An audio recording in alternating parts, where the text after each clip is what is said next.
Cash Flow Guys Podcast, episode 30. Welcome to the Cash Flow Guys Podcast. Join Tyler and his team as they unlock the secrets to achieving financial independence through wealth-building strategies inspired by Robert Kiyosaki and other thought-provoking leaders. Learn to build leveraged streams of cash flow that land in your pocket and improve your quality of life. Gain access to cutting-edge ideas that will increase your productivity and streamline your success. Find out how to supercharge your retirement plan so you won't have to retire with a pay cut. You can escape the rat race. Are you ready? It's time to Learn to Earn with Tyler Sheff. Welcome to episode 30, my loyal listeners. We are here today with a mentor of ours and a neighbor. He is right across the bay from me. Rod Khleif has done it all, I gotta say. He's multifamily, single family, and today in this episode, we're going to talk about the differences between single family and multifamily and help you get your decision-making cap on and go from there. So we'll be right back.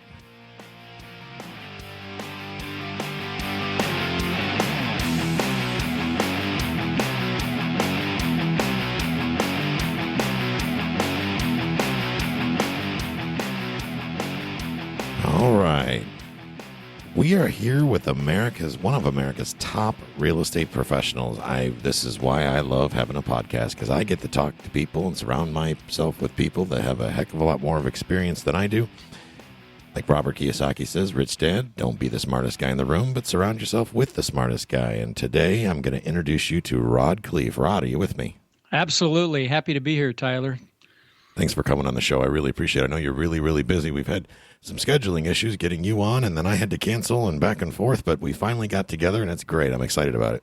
All good things come to those who wait. Absolutely. Now, we met back at PodFest in Tampa. Yes, we did. And for the listeners that don't know, we have a local podcasting community that's growing pretty exponentially, and I met Rod. I was sitting next to Larry Harbold at the PodFest, and I turned right around, and there's Rod Khleif sitting right there, and I've been wanting to reach out to Rod and got busy and forgot about it, and I turned around and there you are. So fast and we forward a both couple got months. very successful podcasts. So Exactly. it was fortuitous for us to meet. Okay, I want to start talking about your show. Your show has just grown exponentially, and I got to say, I'm a huge fan. I listen to your show all the time, and I learn something new every time, which in podcasting is difficult for me. Wow, I'm honored that you said that. I'm really flattered. Thank you for that. Yeah, it's called the Lifetime Cash Flow Through Real Estate Investing podcast, and I've interviewed. My first interview was a guy with 35,000 apartment units, a billionaire, and I've had I just interviewed somebody today that's only got 11 units and everything in between, and I absolutely love it. So I do an interview show every week, but then I also do another show that's only 5 to 10 minutes called Your Driving Force Success Tip. And I'm a big Tony Robbins fan. I've been involved with Tony's technology for 16 years. In fact, I was just at an event a couple of days ago. And, one of the things Tony says, which is absolutely the truth, is that 80% of your success in anything is your psychology, and only 20% is the actual mechanics, Yes, learning what you're doing. And so these little clips that I do about psychology is, all about goal setting and manifesting and visualizing and the power of why. And I'm recording one today about mentorship and about how you take action and what it takes to take action and visualization and all those great technologies and methodologies that absolutely work. I appreciate you letting me have a moment to talk about that. Thank you. Absolutely. I'm glad you mentioned that. You brought up the psychology of it. And I tell a lot of our listeners this on the show. I know you've heard the show. And talk about getting in the mindset. And this is one of the struggles I have. Of course, I'm a licensed real estate agent as well, but as well as being an investor. And out there in the field, sometimes it's difficult working with my cohorts, the other agents, and getting them on board with the mindset, the concepts of, listen, we're going to work this out. We're going to go through here. Let's not bring emotion into the thing. Let's get into the mindset of let's make this work. Let's make this happen. We are supposed to be facilitators of the transaction, whether you're doing a syndication or working as an agent or whichever. So Right. I want to talk a little bit about the psychology. I know you did a little soundbite about I'd that love the to other day. talk about that. So that's something I'm in dear to my heart. And I was just coaching somebody actually day before yesterday about taking action, and it really boils down to knowing exactly what it is you want. What do you want with clarity? I mean, there's got to be clarity. Clarity is power. So clearly defining what it is you want. Not for example, I want to lose weight. That's not clear. I want to lose 10 pounds by January 6th. Okay, now that's clear. And that's how you write your goals. And then even more important, so you write these goals, short and long-term goals, and even more important than that is why you want them. And most people think, well, there's all these positive reasons I want these goals. You should also, frankly, list the negative reasons. If I don't get this goal, this is how I'm going to feel, because both will push you. And it's invariable. Anybody that's been a success has had their nose bloodied, and the way to get through getting your nose bloodied is to know what it is you want and why you want it. So if you look in my office, I've got pictures of all the things that I want in life that I haven't gotten yet. And I was looking through my planner literally just yesterday, and I was noticing I've got pictures of all the things that I've ever wanted. Like 15 years ago, I put these pictures in here, and 3/4 of the things in here I have. I got the Lamborghini, I got the watch, I got the house on the water, I got all these things, and they're pictures of these things in my book, which is astounding. I don't have there's quite a few things in there I don't have, but it was just really an eye opener for me to see that, looking at these pictures and visualizing these things and realizing my why is why a lot of these things came true. So hopefully that adds value to your listeners. Got to know what it is you want, got to know why you want it. And then, and you may think it's a straight line. It's not a straight line. You're going to hit a brick wall, and you're going to have to go around it and pick another way. But if you know what it is you want, you'll keep focused on that. And if something doesn't work, you try a new approach. If that doesn't work, you try a new approach. That's a lot of what Tony teaches that I love hearing, and that's why I keep going back to his technology. So yeah, I love Robbins. I've read all of his books, and I apply what I learned from him. Of course, I apply what I learned from everybody, including you. Well, so thank you. Because you're one of my mentors. You have been for a while. I've been watching you grow over the years. And I remember back when I was flipping houses in St. Petersburg, folks, as I said in the beginning there, we're essentially neighbors. He lives across the bay from me. That's where he did a lot of his business. I know you've been all over the country, but back when I was flipping houses in South St. Pete back in the day, if it was light yellow and white trim, I probably owned it at one point. But I want to move into, you've really done a lot in the industry to give back, and that's important to me. That's really kind of you to bring that up, buddy. I don't often get an opportunity to talk about that.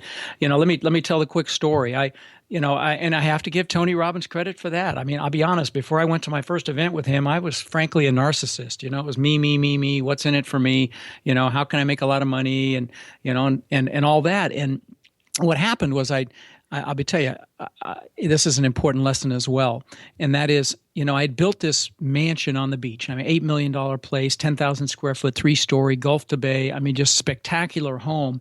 Something I'd wanted for 20 years. I had pictures of, palm trees and stuff. I'd always wanted this down here in Florida, or Sarasota. Right. And so I'm floating in my pool, looking up at this testament to my ego. And I got depressed. It was like, why am I depressed? I've got this, and it's just so cool, and I'm depressed. And what I realized later on is you should never achieve a goal without having, especially a big goal, without having other goals lined up. And so that's when I went out and got some books, and I got Zig Ziglar, who was big back then, and I got a Tony book, and I read half of one of his books, Unleash the Power Within, and went to an event, and then I was back. But the lesson there again is as you set your goals, you're going to achieve them. And it's not about the goals, it's about the journey. But the good book says, without a vision, the people perish. So you have to have a vision for the future. And I had achieved mine, which is why I realized later on when I studied this, why I got depressed. But anyway, I don't know if I got off track there, but no, not at all. And what's cool, what I love about you and what you've done in our community, well, across the country, really is, you started the tiny hands. Or you know what? I forgot why I brought all that up. Okay, so I once I got introduced to Tony, I saw what he's done for families, and so my brother and I decided, he had gone to the event with me, and we decided to go ahead and feed 5 families. So we went shopping and we called a church, and we found these 5 families that needed help really badly. And so I delivered one of the baskets of food, which was wrapped up all like a nice present, to a family. And this lady came to the door, and she was in one of these houses. I don't know if you've ever owned any of these. This was actually an example of my first house in Denver, but it was a shotgun where you walk through the living room, through the bedroom, through the kitchen, bathrooms off the kitchen. It's all a straight shot. Well, she was in there with 5 kids. She came out. She started crying when she saw the food. Then the 5 kids all came out, and they all started crying. And I was hooked. So the next year, I fed 50 families. Year after that, 100. Year after that, 200. And I doubled it every year, 400, 800, 1,600. And I paid for it all myself. But then '08 happened. Yeah, that it did. So I formed the Tiny Hands Foundation, and it's tinyhandsfoundation.org. And we have fed 40,000 kids since then in the last 16 years with full meals with toys and for the holidays, and we do Thanksgiving or Christmas, one of the two. And since then, now we've also given away thousands of backpacks filled with school supplies to at-risk children, and we've given away thousands of teddy bears to police departments, Sarasota and Bradenton police departments, to give to their officers to put in their vehicles. And Tyler, awesome. I'm really grateful for you letting me have an opportunity to talk about that, because it's truly my passion in life. And folks, it's off topic, but I will tell you, your listeners, guys, give back. It comes back to you tenfold. And you hear that, but it's so true. So, make sure you incorporate giving back into your life, because there's a difference between achievement and fulfillment. You can achieve, but you may not be fulfilled. And there are lots of very wealthy people that are very unhappy because they don't give back, or they're not fulfilled. So, Exactly. Tony calls it the science of achievement versus the art of fulfillment. And achievement really is an art, and it's different for every person. But those of you listening, I absolutely, you're crazy not to give back in some fashion, even if you just make it a conscious effort to smile at someone today, or be nice to the person in the Starbucks and ask them how they're doing. The rewards are exponential. Absolutely, and you pay it forward. And this is one of the things, and this is one of the reasons I wanted to have you on the show, is to educate the audience that investors are not just out there trying to steal apartment buildings and houses from each other, and it's not a guerrilla thing. And unfortunately, investors, to some degree, get a bad rap. They think that we're out there taking advantage of people, and nothing could be farther from the truth. In fact, people like you are out there making a difference and giving back to the community and doing things to make sure that the community survives. And this is one of the things that we're starting now. Rod, I haven't had a chance to tell you, but we're working on a redevelopment program for the city of St. Petersburg for downtown. Wow. To kind of make some changes down there. Wow. And we're going to be looking for investing capital and whatnot for that project there, because now we found out that the state of Florida and the city has gotten some grant money, and they're willing to do some improvements down there and to turn St. Pete around. And so we're excited to be taking part in that, and that's going to be pretty cool. And you'll probably get a phone call from me from some point, because you've always been a philanthropist, and I may rely on you for some feedback as far as how we can do more, because you've always been so good at giving back to the community. Well, thank you, and thank you. And I think I saw some of that going on in South St. Pete, and that's fantastic. I'm impressed that you're involved with that. So bringing it forward to my huge question, and I get this a lot from the listeners, and when they reach out to me, they always have the question of single family versus multifamily. And I know that's a topic that we can probably talk about for 3 weeks, but let me have some fun with that one. You've done both. Guys, unfortunately, I got that seminar. I don't call them failures. I call them seminars. So I've owned 2,000 houses. I've owned, a buy and hold, okay? Those of you who don't know, that means you buy it, you rent it out. It's not a buy and flip. Now, I've flipped houses, and I don't have anything against people that do that. The only problem with flipping houses is every January 1st, you go back to work, okay? If you buy multifamily property and you rent it out and you have your own personal management in place or outside management, it's not a job anymore. So if you're flipping or wholesaling, houses, yes, good money and not a bad way to build some cash, but There's a lot of buts. But the one but is the one I just described. You got to go. You have a job, no question. If you're not around, that doesn't the work doesn't happen. Now, the other one that I will tell you is, and some of the people I've interviewed, like I said, that billionaire, and I interviewed another guy, and that guy named Scott Shield that teaches commercial real estate. He's one of the few gurus out there that truly has integrity. And he's a macroeconomics expert and has owned hundreds of millions of dollars of the real estate and does now. But he and that billionaire both said there's a contraction coming. Okay, so there is going to be a pullback. It's not going to be as bad as '08, but it's coming sometime in the next couple of years. So the other caution I would tell you flippers out there is be careful with the high-end houses, because you should have a second exit strategy. If it contracts and financing dries up, you're going to have to rent it. So you better have that as another exit or some other exit strategy just in case. So that's the other thing I will tell those of you that are doing single-family homes. Make sure that you have a second exit. Do not put short-term debt on, and do not do the really high-end houses unless you have the wherewithal to carry them if the market turns on you, and it will turn very quickly when it does. Yes, absolutely. Now, let me tell you my personal experience. So I bought 500 houses in Denver, sold all those, bought a couple of hundred houses in Memphis, sold most of those. I've got maybe 5 or 7 left, and bought over 1,300 houses in Florida. So I had 800 houses when 2008 hit. And I had low-end houses, so high turnover. Taxes and insurance, taxes and insurance in Florida are very high. So my model really didn't cash flow.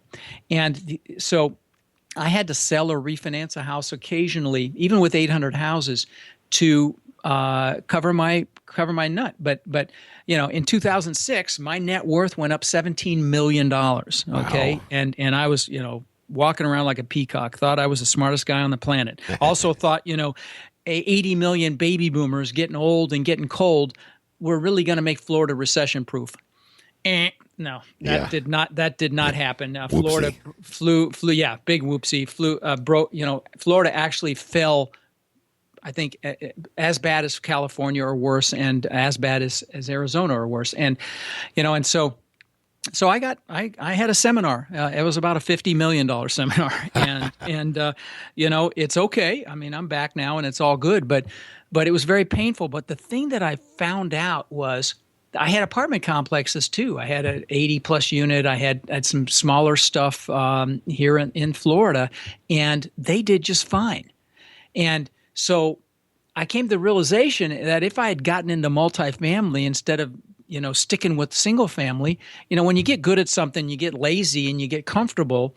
And I don't know if anybody listens to or watches Grant Cardone, but Grant Cardone has a saying that says comfort kills, and it definitely does. And so, I got comfortable and I didn't want to do much multifamily, and shame on me. If I had, I'd be on the back of my yacht right now instead of, doing what I'm doing, but it's all good. And so my lesson there is, guys, long-term wealth comes from cash flowing real estate. Now, can you cash flow single family? Yes. My single families in Denver probably would have done okay through the downturn, but you got to know your market. And I will tell you, with a contraction coming, real estate goes in cycles, guys. It goes up, it goes down, and that's just the way of the world. In fact, I'll give an example of that in a minute. But, if you've got multifamily cash flowing real estate, you are, and you buy right. I mean, obviously, you're not going to buy, at the top of the market. You're not going to pay too much, and you're going to look at your cash flow and carefully analyze a deal. But if you do all that, you're going to survive a contraction. Yes. And so, value is out the window right now. What's totally critical is to focus on cash flow. And I got that memo, that seminar, in a huge way. And it's all good, but it was a very painful seminar. I thought I was set. I had 800 houses and huge net worth, and it evaporated. So get my lesson, please. And I'll tell you, the other logistical thing about owning single family versus multifamily is it's much harder.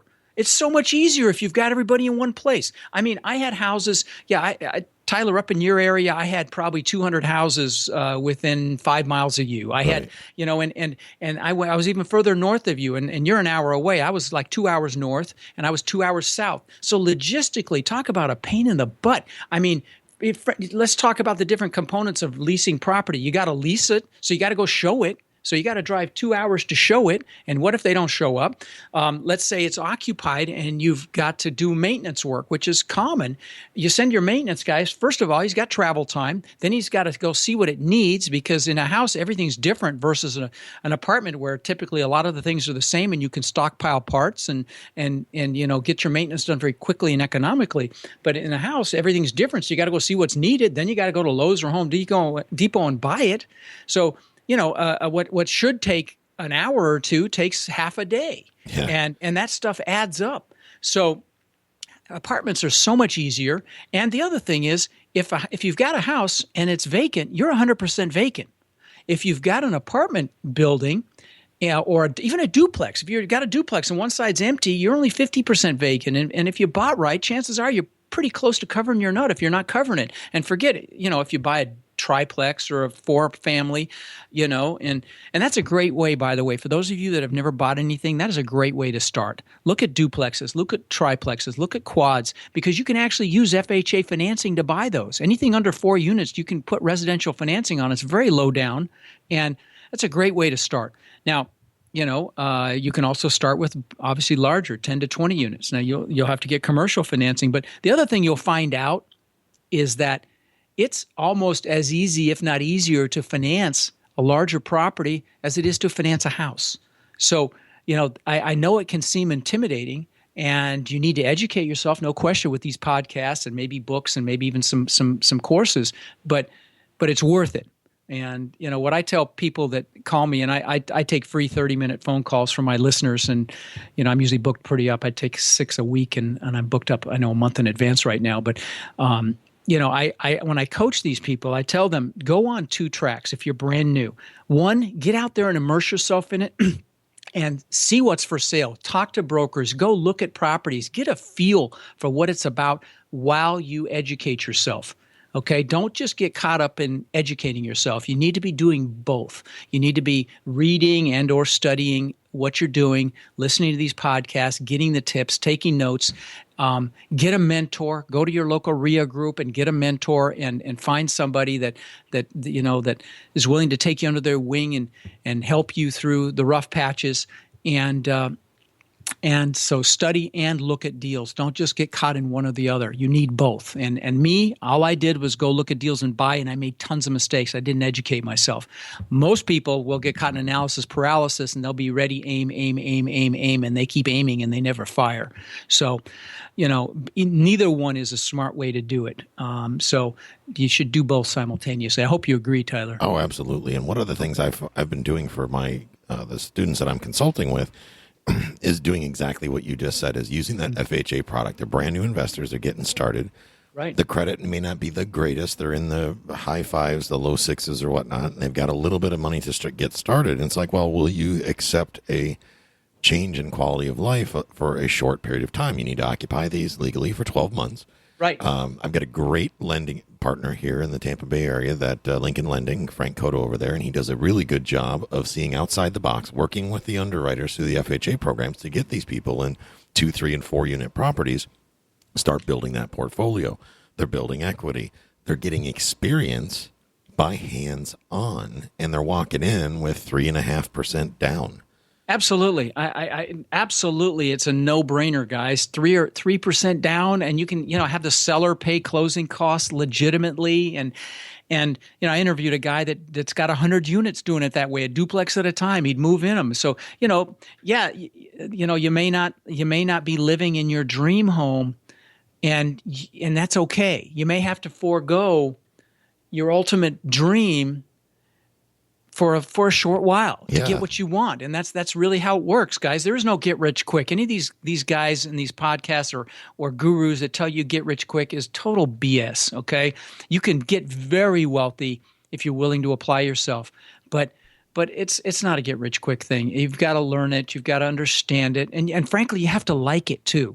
If you're thinking about real estate and you're getting into it, associate pleasure with going to looking at properties. Because, like I tell my son, do what you love, because if you do what you love, work is play. And I like me, obviously I love real estate, but whatever it is you do, associate pleasure with it so that, you enjoy it. And that's another critical component in my opinion. That is absolutely the key. You got to really enjoy this. And what I like about real estate, Rod, I'm sure you do too, is I like solving the problems. Right. I don't like to buy the pretty properties. I like to buy the ugly properties and make them pretty. Lower the expenses, and of course raise the income, and that's a beautiful thing. That's what I did here with my first property, and I'm doing that with my other properties out of state, and I'm looking for obviously more opportunities locally. But you get a kick out of it because when you see the smile on the tenant's face when they used to live in a dump and now they live in a nice place, and they're not freaked out because the rent went up, because they're proud of where they live. They don't panic when you come in. It's like, well, here's the thing. Here's what we're going to do. We're going to do this, this, and this, and we're going to make this gorgeous. Now, granted, when we do that, it's going to increase our expenses. You're going to have to very, pick that up. very important. Very important what you just said. Guys, don't go in and just jack the rents on a property. Go in and make some improvements. Otherwise, you're going to empty out your property. Make some improvements, make it look nice, paint some things, and the people see that you're doing work on it. It's much more palatable when you raise the rents to get the valuation that you need. Absolutely. So, yeah. And talking about experience, Rod, a lot of folks, when they call me, when I do my consultations as well on my Friday mornings, they're concerned about the multifamily as far as not having the experience, especially with the larger assets. And now, folks, I want to have you talk about that in just a second. But before you do,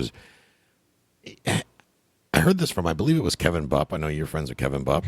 Very good St. friends, Pete. yes. And Kevin had said at one point with a broker that that had given him that you don't have experience to buy this apartment building. And I believe his response was something along the lines of, well, can you tell me exactly how much experience it takes? Is it 2 years? Is it 64 units? How much experience do I need? And I'll come back when I get it.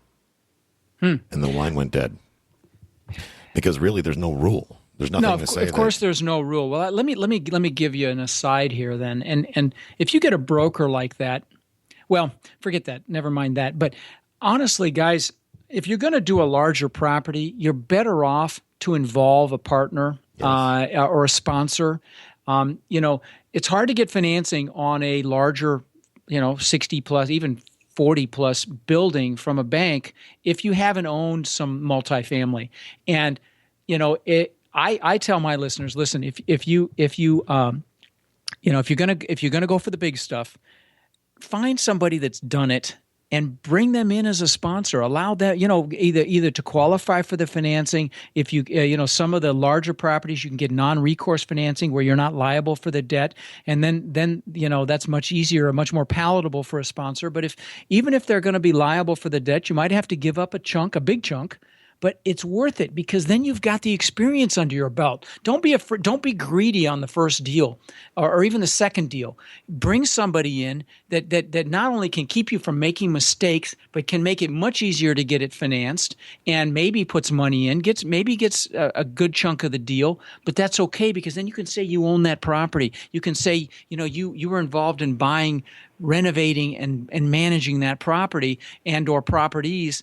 And it's okay to do that because that will springboard you into getting away from what Kevin Bupp experienced, number one. But number two, make it much easier for you to do your own deals and do your own syndications and end up with the lion's share of the deals. So that's my 2 cents on that topic. Now, and you're right, there is no black or white to how much experience someone needs, but the banks are going to look at that. And if you're getting traditional financing, if you haven't found a seller that's willing to carry, they're going to look at your experience level. And God bless you if you want to go for the big deals. And I'm not going to tell you not to, but I would have 2 things. One, I'd have a mentor, and that mentor could possibly be your sponsor and or partner on the deal. But I would have both those things, frankly. I'd have a mentor and I'd have a sponsor or partner on your first couple of deals for all the reasons that I just mentioned. Yep, just to get your feet wet, start getting an experience there and going from there. And now you don't need it on a fourplex or a duplex. I mean, that's different. Yeah, should you have a mentor? Sure, just to make sure you're not making any big mistakes. But on larger than that, I'm just telling you, I would have mentorship, and I would have someone involved in the deal with you to make sure you're not making a mistake. Absolutely. And I did that exact thing when I bought my first 2 bigger buildings. I got a mentor that's been with me. He was with me through the first year, getting me through the rehab process, even though, I did a lot of rehab projects back in the day, but it's a completely different thing because I've never done anything that was multifamily until I started owning it. Now, to this day, I still raise capital for other people's deals because other people are investing in, number one, different markets, different types of assets, and by getting involved in those opportunities, for me, I'm getting a great education. I'm working with some of the top investors in the country. I can go out and get involved in these deals and learn by osmosis and taking part in some of these deals, and of course bringing value to the equation by finding investment capital and whatnot to bring into these deals, and it creates a win-win for both the sponsor or the principal of the transaction, and of course it brings great value to the investors, and it continues to build my pipeline. And that's one of the things that I've done that's yielded my success. And I think I'm sure you've probably done the same thing. Everybody can do that. Okay. You guys can all do that. And sure, I do that. Absolutely. And any involvement that you have in a deal, be it in the equity raising or debt raising or bird dogging or management or, any piece of the deal is going to expand your knowledge base. It's going to give you the experience that you need to be a success in this business. And you can't do this as an island. You need a team. You've got to put a team together, and nothing better than having a mentor that's done it, that's made the mistakes, that knows it. And honestly, that's the segment I'm doing actually today is about getting a mentor on. That's going to be on my show. But everything I'm going to say there I've been saying here, so you don't need to listen to it. But it's critical to have a mentor, in my opinion. And I think absolutely they need to listen to it because and that's another thing is when you listen to some of these good shows, like sometimes, Rod, I listen to your episodes twice. Wow. Sometimes I'm really 3 times. flattered, brother. That's so cool of you to say that. That makes me feel very good that when you say something like that. Thank you. Well, it drills the information in my feeble brain. Hey, Tony Robbins says repetition is the mother of skill. So you're absolutely right. You're absolutely right. Thank you. Speaking of your show, how do folks listen to it? What's the name of your show? It's Lifetime Cash Flow Through Real Estate Investing Podcast, and we've got a huge listener base already, and I've really had some fantastic people on the show. I had Frank McKinney Monday. That's a guy you know who that is. He's written 5 best-selling books. He builds $40 million spec homes and has built homes for 10,000 people in Haiti. I mean, this guy is an absolute rock star in my world as far as I'm concerned, because he doesn't just make a ton of money. He is an incredible philanthropist. But, that's and like you've done a great job with your show as well, Tyler. And I'm grateful for you giving me the opportunity to talk about mine. By the way, let me mention one other thing. I'm writing a book, and it's called Lifetime Cash Flow Through Real Estate Investing, and your listeners can have it for free. Now, it's not done yet, so bear with me. It will be done, I would say, hopefully in 90 days. But if they want it, they can just text ROD, R-O-D, to 41411, and we'll put you on the list for it. And just bear with me, but it'll be really good. It's soup to nuts on buying multifamily property, and my belief is you give back and it comes back to you, as I've said previously, and this is just another way of me giving back. So happy to give that to your listeners. Amen. Well, you can rest assured that I'm listening to this episode first, so I'll probably be the first text message. Thanks, buddy. I'll be interested in that myself. And of course, people can reach out to you through Facebook. I'll put that in the show notes, listeners, if you're listening to the show right now. Sure. I'll put your Twitter information here that I have on your one sheet, and your Facebook and LinkedIn. So if people want to network with you, absolutely. I'm happy to help people. I take a lot of calls and talk to a lot of people, and it gives me great joy. So don't hesitate to reach out to me. All right. Thank you so much. I really appreciate you coming on the show today. Absolutely. And listeners, as we always talk about, if you go to cashflowguys.com, that's, of course, we just redid our new website. It's still in the revision phases, and we're going to be doing some other value add and some educational videos and whatnot. And, of course, you can reach out to our legal team and our education piece, and of course links to the show with Rod and whatnot will be on there as well as Rod's contact information. And I encourage you to take the steps, take massive action right away. Do it now. Go to the website, reach out to Rob. If you got questions, Rod is there to answer those questions for you. Of course, if you want to reach out to me directly, go to cashflowguys.com/ask Tyler, cashflowguys.com/ask Tyler. And if you want to join our private Facebook group, you can do that at cashflowguys.com/group. Hope to see you on our website. I'm always putting videos up there on the Facebook group for you guys to watch and learn. And if you have questions, and reach out to me directly right through that, and I can get on Facebook Live with you as well. So thanks for joining us. This concludes today's episode. You don't have to wait till the next episode to learn to earn. Head over to cashflowguys.com and contact Tyler and his team for more powerful tips and ideas so you can start generating multiple streams of income and escape the rat race.